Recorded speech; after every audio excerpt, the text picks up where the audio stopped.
మా latest videos కోసం మా ఈ తెలుగు న్యూస్ ఛానల్ సబ్స్క్రైబ్ చేసి గంట సింబల్ యాక్టివేట్ చేసుకోండి. మగవారు ఈ మొక్క కనిపిస్తే అస్సలు విడిచిపెట్టకండి. ఈ మొక్కతో ఎన్ని ప్రయోజనాలున్నాయో తెలిస్తే ఎవరైనా ఆశ్చర్యపోతారు. ప్రకృతి మనకు అందించిన అద్భుతమైన వరాలలో మొక్కలు, మూలికలు అత్యంత ప్రధానమైనవి. మనం ప్రతిరోజు మన చుట్టూ ఎన్నో రకాల చెట్లను, తీగలను చూస్తూ ఉంటాం. కానీ వాటిలో దాగి ఉన్న ఔషధ గుణాలు మనకు తెలియక పిచ్చి ముక్కలు అని కుట్టిపారేస్తుంటాం. అలాంటి వాటిలో ఈ తెల్ల జుమికి చెట్టు ఒకటి. దీనిని ప్రాంతాన్ని బట్టి బుడ్డబుడ్డస ఆకుల చెట్టు, గాజు తీగ లేదా బంగారు తీగ అని రకరకాలుగా పిలుస్తారు. ఈ మొక్క కేవలం ఒక పిచ్చి తీగ మాత్రమే కాదు. ముఖ్యంగా మగవారిలో ఉండే అనేక శారీరక మరియు మానసిక సమస్యలకు ఇదొక సంజీవని లాంటిదని మన ఆయుర్వేద శాస్త్రం ఘోషిస్తోంది. ఈ రోజుల్లో మారుతున్న జీవనశైలి, పని ఒత్తిడి, పోషకాహార లోపం వల్ల పురుషులు ఎదుర్కొంటున్న అతిపెద్ద సమస్యలు నీరసం, శీఘ్రస్ఖలనం, నరాల బలహీనత మరియు సంతానోత్పత్తి సమస్యలు. ఈ సమస్యలన్నింటికీ ఈ బుడ్డబొడస చెట్టులో అద్భుతమైన పరిష్కారాలు దాగి ఉన్నాయని మన ఆయుర్వేద శాస్త్రం చెబుతోంది. మరి ఆ విషయాలు తెలుసుకునే ముందు ఈ వీడియోకి తప్పక ఒక లైక్ కొట్టండి. అలాగే ఈ వీడియోకి ఒక లైక్ కొట్టి జై శ్రీరామ్ అని కామెంట్ చేయండి. ఇక విషయంలోకి వస్తే ఈ తీగ మొక్క పాసిఫ్లో కుటుంబానికి చెందినది. దీని శాస్త్రీయ నామం పాసిఫ్లోరా ఫోటిరా. ఇంగ్లీష్లో దీనిని వైల్డ్ వాటర్ లెమన్ లేదా లవినే మిస్ట్ అని పిలవడానికి ఒక కారణముంది. దీని కాయ చుట్టూ ఉండే రక్షణ కవచం ఒక అందమైన వలలాగా ఉండి లోపల ఉండే పండును ఎంతో జాగ్రత్తగా కాపాడుతుంది. హిందీలో దీనిని జుంకాలత అని పిలుస్తారు. ఈ తీగ మొక్కకు పండే పండ్లు చిన్నగా ఉన్నా వాటిలో ఉండే పోషక విలువలు మాత్రం అనంతం. పండిన కాయలు జుట్టులాగా ఉండే రక్షణ కవచం లోపల ఆరెంజ్ లేదా పసుపు రంగులో మెరుస్తూ కనిపిస్తాయి. పల్లెటూళ్లలో పెరిగిన ప్రతి ఒక్కరికి ఈ పండ్లు తిన్న అనుభవం ఉండే ఉంటుంది. ఈ పండ్లలో ఉండే డైజెస్టివ్ ఎంజైమ్స్ మన జీర్ణక్రియను మెరుగుపరచడమే కాకుండా శరీరంలోని వ్యర్థాలను బయటకు పంపడంలో కీలక పాత్ర పోషిస్తాయి. పురుషుల విషయానికి వస్తే నేటి కాలంలో చాలామంది మగవారు అకాల అలసట, క్రానిక్ ఫెటిగ్తో బాధపడుతున్నారు. ఉదయం లేచినప్పటి నుండి రాత్రి పడుకునే వరకు ఏదో ఒక పని ఒత్తిడిలో ఉండి సాయంత్రానికి పూర్తిగా నీరసించిపోతున్నారు. ఇలాంటి వారికి ఈ మొక్క ఒక శక్తి ప్రదాత. ఈ మొక్క ఆకులను ఎండబెట్టి తర్వాత ఆ ఆకులను నీటిలో మరిగించి కషాయం చేసుకుని 40 రోజుల పాటు తాగడం వల్ల నాడీ వ్యవస్థ శాంతిస్తుంది. నాడీ వ్యవస్థ దృఢంగా ఉంటేనే మగవారిలో శృంగార సామర్థ్యం మెరుగుపడుతుంది. ఎందుకంటే లైంగిక హార్మోన్ల ఉత్పత్తి మరియు వాటి ప్రవాహం నేరుగా మెదడు మరియు నరాల పనితీరుపై ఆధారపడి ఉంటుంది. ఈ బుడ్డదొరస ఆకుల కషాయం తాగడం వల్ల మానసిక ఆందోళన తగ్గి ఒత్తిడి హార్మోన్ అయిన కార్టిసాల్ స్థాయిలు తగ్గుతాయి. దీనివల్ల నిద్రలేమి సమస్య తొలగిపోయి గాఢ నిద్ర పడుతుంది. శరీరానికి సరైన విశ్రాంతి దొరికినప్పుడు టెస్టోస్టిరాన్ వంటి హార్మోన్లు సమృద్ధిగా విడుదలవుతాయి. పురుషులలో శృంగార సమస్యలకు ప్రధాన కారణం రక్త ప్రసరణ సరిగ్గా లేకపోవడం. ఈ మొక్కలోని యాంటీ ఆక్సిడెంట్ గుణాలు రక్తనాళాలను శుద్ధి చేసి శరీరంలోని అన్ని అవయవాలకు రక్తాన్ని వేగంగా పంపిణీ చేస్తాయి. దీనివల్ల పురుషాంగం వద్ద రక్త ప్రసరణ పెరిగి అంగస్తంభన సమస్యలు తగ్గుముఖం పట్టే అవకాశం ఉందని ఆయుర్వేద నిపుణులు చెప్తుంటారు. అంతేకాకుండా సంతానలేమి సమస్యతో బాధపడే మగవారికి ఈ మొక్కలోని కాండం మరియు ఆకుల రసం ఎంతో మేలు చేస్తుంది. ఈ ద్రవం వీర్యకణాల సంఖ్యను మరియు వాటి చలనశీలతను పెంచడానికి తోడ్పడుతుంది. ప్రకృతి సిద్ధమైన ఈ మూలికను క్రమం తప్పకుండా సరైన మోతాదులో తీసుకుంటే ఎటువంటి సైడ్ ఎఫెక్ట్స్ లేకుండా సంతానోత్పత్తి సామర్థ్యం పెరుగుతుంది. దీనికోసం మీరు ఈ బుడ్డవరస తీగ యొక్క కాండాన్ని, ఆకులను తెచ్చి నీడలో ఎండబెట్టి తర్వాత ఈ రెండూ కలిపి నీటిలో మరిగించి కషాయంలాగా కాచుకుని ప్రతిరోజు 40 రోజుల పాటు తాగాలి. అలా తాగితే ఖచ్చితంగా దీని ప్రభావం మీకే తెలుస్తుంది. ఈ తీగ ముక్క మన తెలుగు రాష్ట్రాలలో పొలాల గట్ల మీద, కంచెల మీద విరివిగా కనిపిస్తుంది. దీని పువ్వులు చాలా ఆకర్షణీయంగా తెలుపు మరియు ఊదా రంగుల కలయికతో ఉంటాయి. పిల్లలు వీటితో ఆడుకోవడం మనం చూస్తూనే ఉంటాం. అయితే ఈ మొక్క నుండి వచ్చే ఒక విధమైన ఔషధ వాసన అందరికీ నచ్చకపోవచ్చు. కానీ ఆ వాసనే ఇందులో ఉన్న యాంటీబ్యాక్టీరియల్ మరియు యాంటీవైరల్ గుణాలకు నిదర్శనం. మగవారిలో మరో ప్రధాన సమస్య బట్టతల మరియు జుట్టు రాలడం. ఈ మొక్క ఆకులను పేస్టులా చేసి తలకు పట్టించడం వల్ల జుట్టు కుదుళ్లు దృఢపడతాయి. తలనొప్పి విపరీతంగా ఉన్నప్పుడు కూడా ఈ ఆకుల పేస్టును నుదుటిపై పట్టులా వేసుకుంటే నిమిషాల్లో ఉపశమనం లభిస్తుంది. అయితే మగవారు కేవలం ఈ మొక్క మీద మాత్రమే ఆధారపడకుండా సరైన ఆహార నియమాలను పాటించడం కూడా చాలా ముఖ్యం. పురుషులు బలంగా ఉండాలంటే ప్రోటీన్లు మరియు ఖనిజ లవణాలు ఉన్న ఆహారాన్ని తీసుకోవాలి. ప్రతిరోజు గుడ్డు, పాలు, డ్రై ఫ్రూట్స్, ముఖ్యంగా బాదం, వాల్నట్స్ మరియు ఆకుకూరలు మీ డైట్లో ఉండేలా చూసుకోండి. రాత్రిపూట పడుకునే ముందు గోరువెచ్చని పాలలో చిటికెడు అశ్వగంధ పొడిని లేదా ఈ తెల్ల జుమికి ఆకుల పొడిని కలుపుకుని తాగితే అద్భుతమైన ఫలితాలుంటాయి.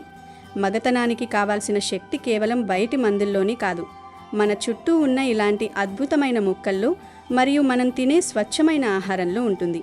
ఈ బుడ్డబడస పండ్లు పక్వానికి వచ్చినప్పుడు పింక్ పౌండ్ బాల్ పరిమాణంలోకి మారి ఎంతో రుచిగా ఉంటాయి. వీటిలో ఉండే విటమిన్ సి మరియు ఇతర సూక్ష్మ పోషకాలు రోగనిరోధక శక్తిని పెంచుతాయి. పచ్చికాయలను తినడం అంత మంచిది కాదని పరిశోధనలు చెప్తున్నాయి, ఎందుకంటే వాటిలో స్వల్పంగా విషపూరక మూలకాలు ఉండవచ్చు. కాబట్టి ఎప్పుడైనా సరే బాగా పండిన నారింజ రంగు పండ్లను మాత్రమే తినాలి. ఈ పండ్లను పక్షులు కూడా చాలా ఇష్టంగా తింటాయి. తద్వారా విత్తనాలు వెదజల్లబడి మొక్కలు విస్తరిస్తాయి. మన భారతీయ ఆయుర్వేదం ప్రకారం ఈ తీగ మొక్క వాత, పిత్త, కఫ దోషాలను సమతుల్యం చేస్తుంది. శరీరంలో వేడి ఎక్కువగా ఉన్న పురుషులకు ఈ ఆకుల కషాయం చలువ చేస్తుంది. కాలీయ లివర్ ఆరోగ్యాన్ని కాపాడడంలో కూడా ఇది మేటి. మద్యపానం వంటి అలవాట్ల వల్ల దెబ్బతిన్న కాలేయ కణాలను మళ్లీ జీవింపజేసే శక్తి ఈ మొక్కకు ఉంది.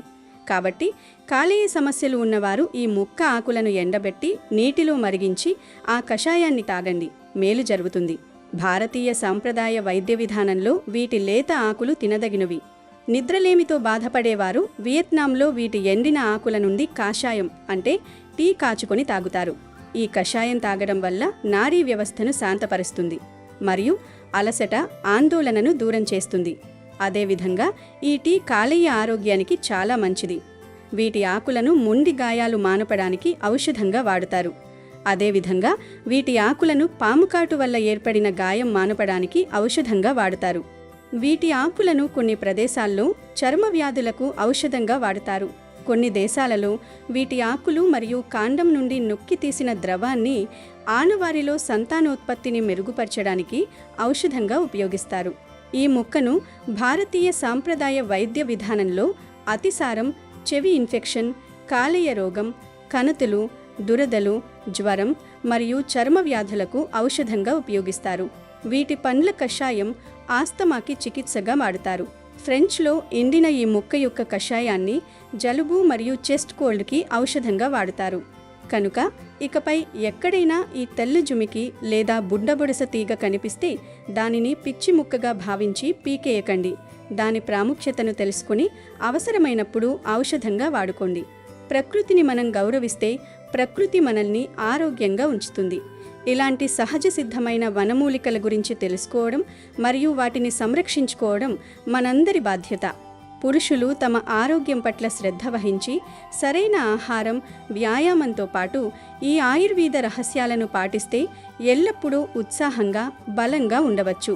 ఈ తెల్ల జుమికి చెట్టు విశిష్టతను ప్రతి ఒక్కరికి తెలియచేయండి. నిరంతరం పని ఒత్తిడిలో నలిగిపోయే మగవారికి ఇదొక గొప్ప వరప్రసాదం. నీరసం, అలసట అనే పదాలు మీ దరిచేరకుండా ఉండాలంటే ఈ మొక్కను మీ తోటలో పెంచుకున్నా తప్పులేదు. దీని పువ్వుత అందం మీ మనసుకి ఆహ్లాదాన్నిస్తే దీని ఆకులు మరియు కాయలు మీ శరీరానికి అమితమైన బలాన్నిస్తాయి. బలమైన ఆహారం, ప్రశాంతమైన మనసు మరియు ప్రకృతి వైద్యం, ఈ 3 సూత్రాలను పాటిస్తే సంపూర్ణ ఆరోగ్యం మీ సొంతమవుతుంది. ప్రకృతిలో లభించే ప్రతి ఆకులోనూ ఒక పరమార్థం ఉంటుంది. ప్రతి వేరులోనూ ఒక వైద్యం ఉంటుంది. ఈ బుడ్డబుడస మొక్క విషయంలో కూడా అదే నిజం. దీనిని కేవలం వీడియోల్లో చూడటమే కాకుండా మీ పరిసరాల్లో ఎక్కడైనా కనిపిస్తే గుర్తించి దాని ఔషధ గుణాలను ప్రత్యక్షంగా అనుభవించండి. ముఖ్యంగా నరాల బలహీనతతో సతమతమయ్యే యువతకు ఇదొక చక్కని పరిష్కారం. కృత్రిమమైన ఎనర్జీ డ్రింక్స్ మరియు హానికరమైన కెమికల్ మందుల జోలికి వెళ్లకుండా ఇలాంటి సహజ మూలికలను ఆశ్రయించడం ఉత్తమం. ఆరోగ్యమే మహాభాగ్యం అన్నారు పెద్దలు. ఆ ఆరోగ్యం మన కళ్ల ముందే ఇలాంటి చిన్న చిన్న మొక్కల రూపంలో ఉంటుంది. ఈ సమాచారం మీకు ఎంతో ఉపయోగపడుతుందని ఆశిస్తున్నాను. ఇలాంటి మరిన్ని ఆసక్తికరమైన మరియు ఆరోగ్యకరమైన విషయాల కోసం ప్రకృతి సిద్ధమైన జీవన శైలిని అలవర్చుకోండి. మీ ఆరోగ్యం మీ చేతుల్లోనే ఉంది. దానిని కాపాడుకోవడానికి ప్రకృతి మీకు తోడుగా ఉంటుంది.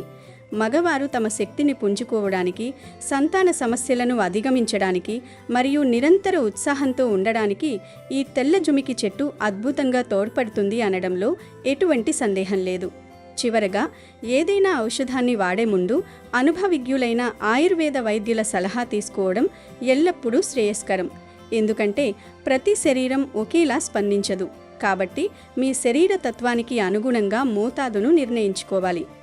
ఆరోగ్యకరమైన ఆహారం, క్రమబద్ధమైన జీవనం మరియు ప్రకృతి వైద్యం, ఈ 3 సూత్రాలను పాటిస్తే మీరు ఎల్లప్పుడూ యవ్వనంగా, శక్తివంతంగా ఉంటారు.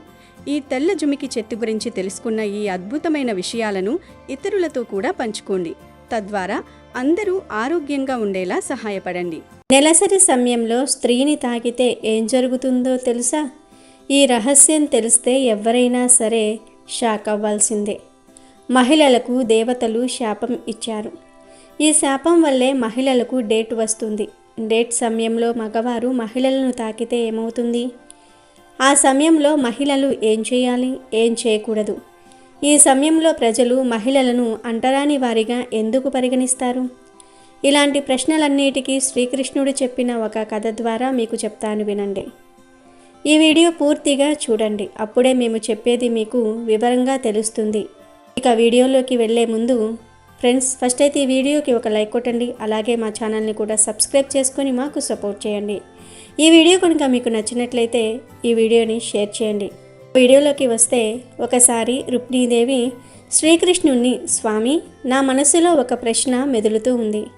కేవలం మీరు మాత్రమే నా ప్రశ్నలకు సమాధానాలు చెప్పగలరు అంది.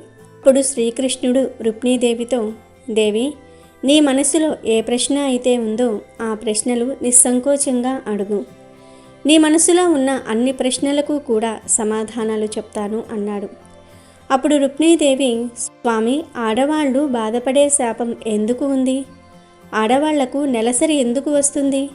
ఆ సమయంలో ఆడవాళ్ళు ఏ పనులు చేయకూడదు, ఏ పనులను చేయటం వల్ల వారికి పాపం తగులుతుంది అని అడిగింది. అప్పుడు శ్రీకృష్ణుడు, దేవి, నువ్వు లోక కళ్యాణం కోసం చాలా మంచి ప్రశ్నలు అడిగినావు. నీవు అడిగిన ప్రశ్నలన్నిటికీ సమాధానాన్ని నేను సుమతి అనే బ్రాహ్మణుడి కథ ద్వారా చెప్తాను.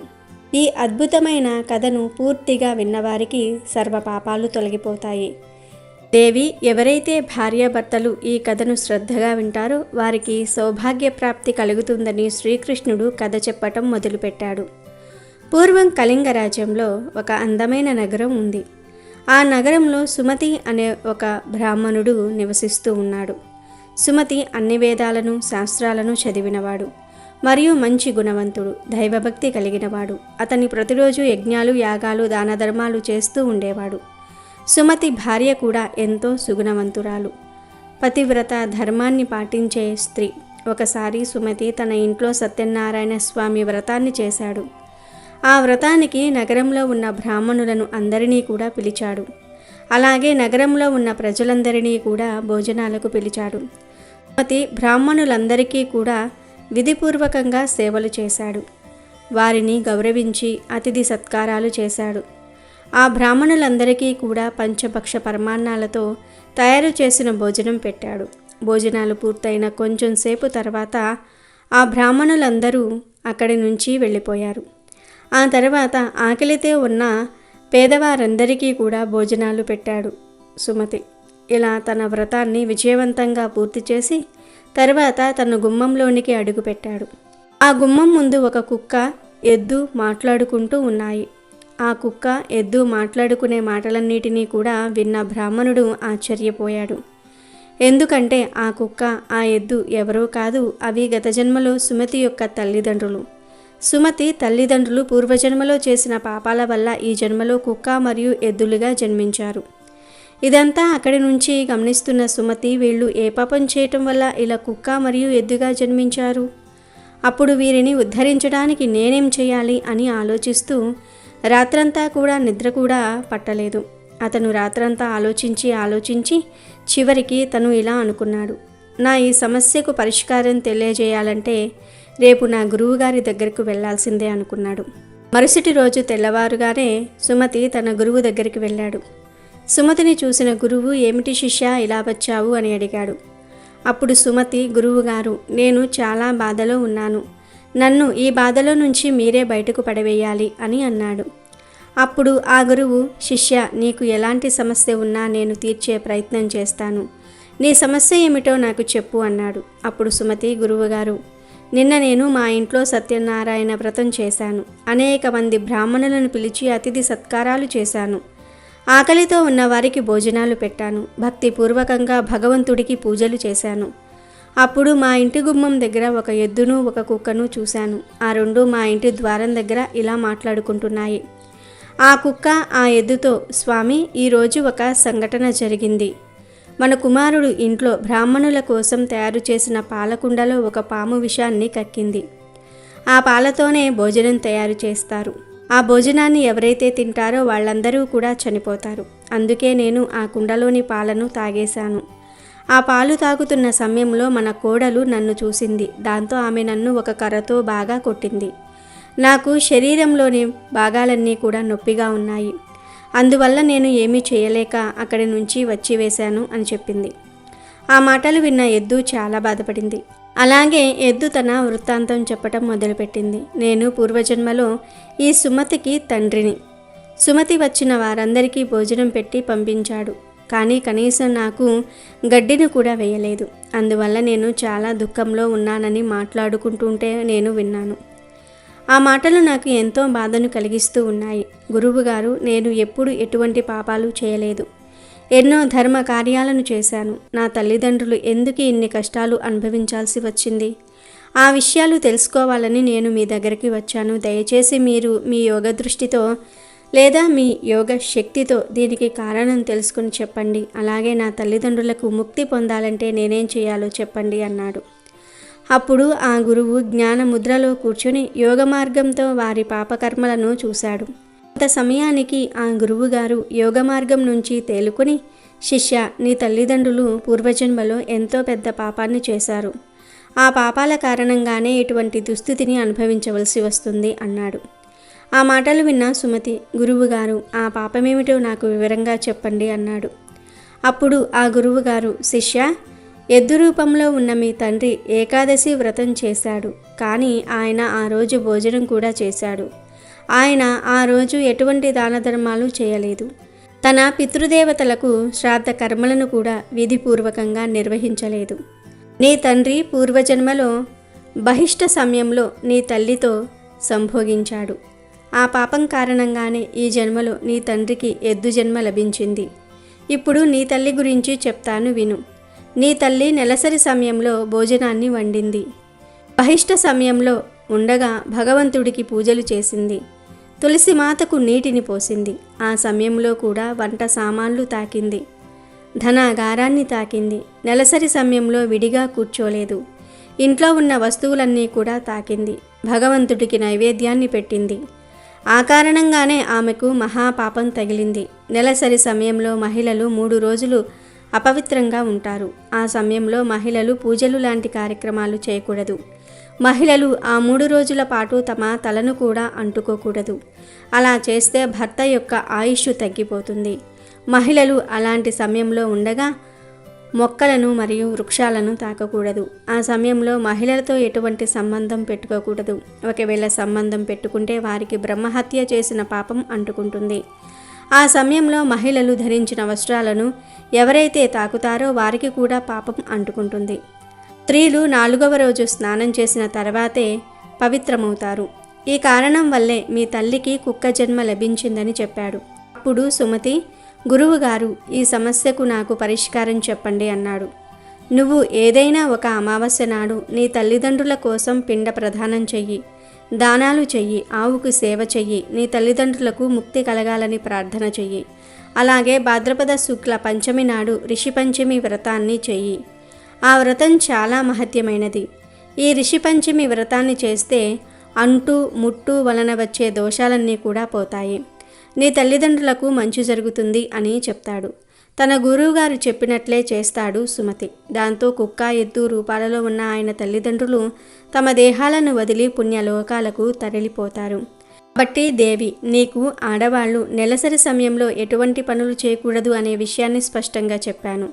ఇప్పుడు నీకు ఏ కారణం వల్ల మహిళలు ఈ బాధను అనుభవిస్తున్నారో కూడా చెప్తాను విను. త్వష్ట అనే ప్రజాపతికి సర్వ విజ్ఞానపరుడైన విశ్వరూపుడు అనే కొడుకు పుట్టాడు. అతనికి 3 తలలు ఉంటాయి. విశ్వరూపుడు ఒక నోటితో సురాపానము, ఇంకో నోటితో సోమాపానము, 3వ నోటితో అన్నము తినేవాడు. దేవతలు అతనికి గురువు స్థానం కల్పించారు. ఇంద్రుడు అతని వద్ద నారాయణ కవచం ఉపదేశంగా పొందాడు. అయితే విశ్వరూపుడు రాక్షసులకు కూడా యజ్ఞభాగం కల్పిస్తున్నాడని తెలిసి ఇంద్రుడు అతని తలలు ఖండించాడు. గురుస్థానంలో ఉన్న విశ్వరూపుడిని, పైగా నారాయణ కవచం ఉపదేశించిన సర్వశ్రేష్ఠుని చంపి ఇంద్రుడు బ్రహ్మహత్యా దోషము మూటకట్టుకున్నాడు. ఆ హత్యా దోషాన్ని 1 ఏడు భరించగలిగాడు. తర్వాత ఇక ఆ దోషాన్ని భరించలేక ఇంద్రుడు ఆ దోషాన్ని 4 భాగాలుగా చేసి భూమికి, నీటికి, చెట్లకు, స్త్రీలకు పంచుతాడు.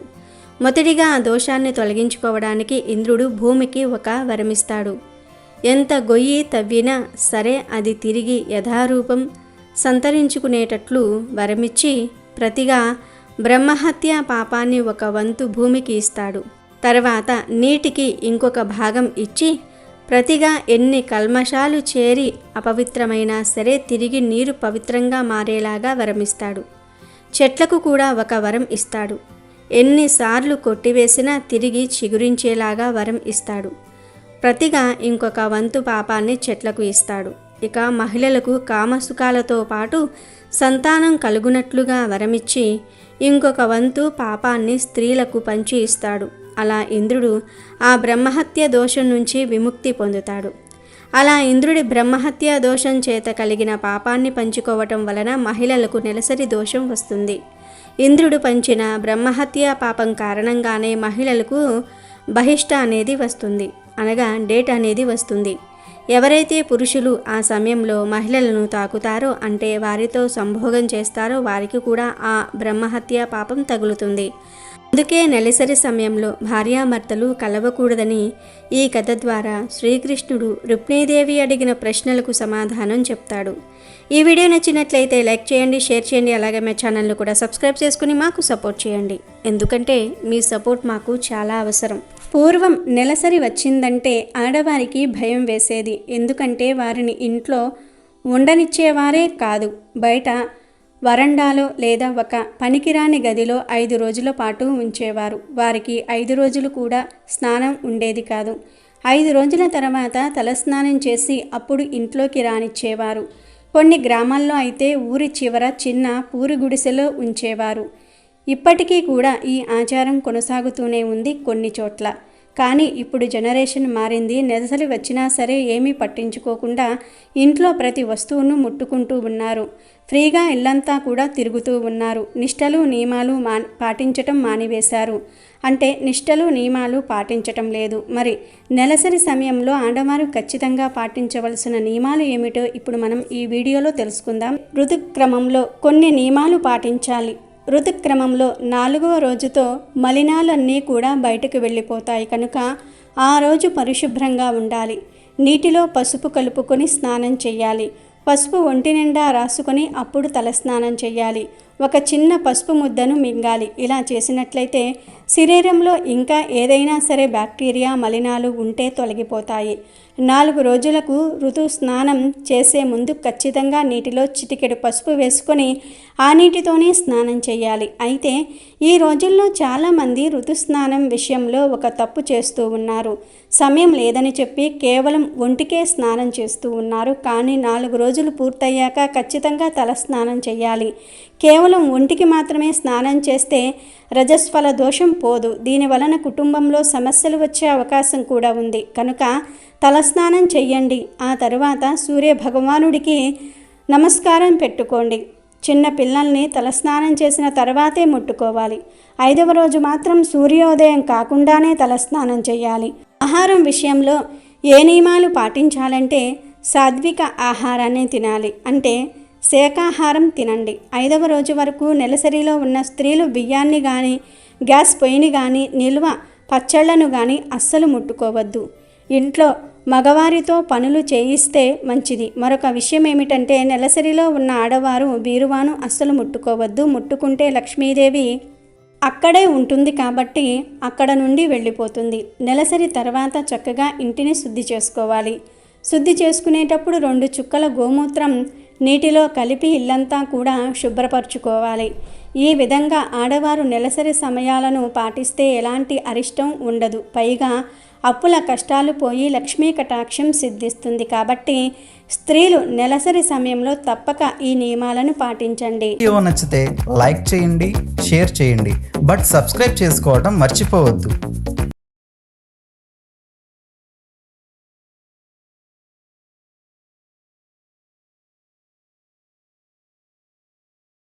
అమెజాన్లో బెస్ట్ డిస్కౌంట్స్ కోసం వీడియో డిస్క్రిప్షన్లో లింకు ఉంది, చూడండి. అలాగే మా టెలిగ్రామ్ ఛానల్ సబ్స్క్రైబ్ చేసుకోండి.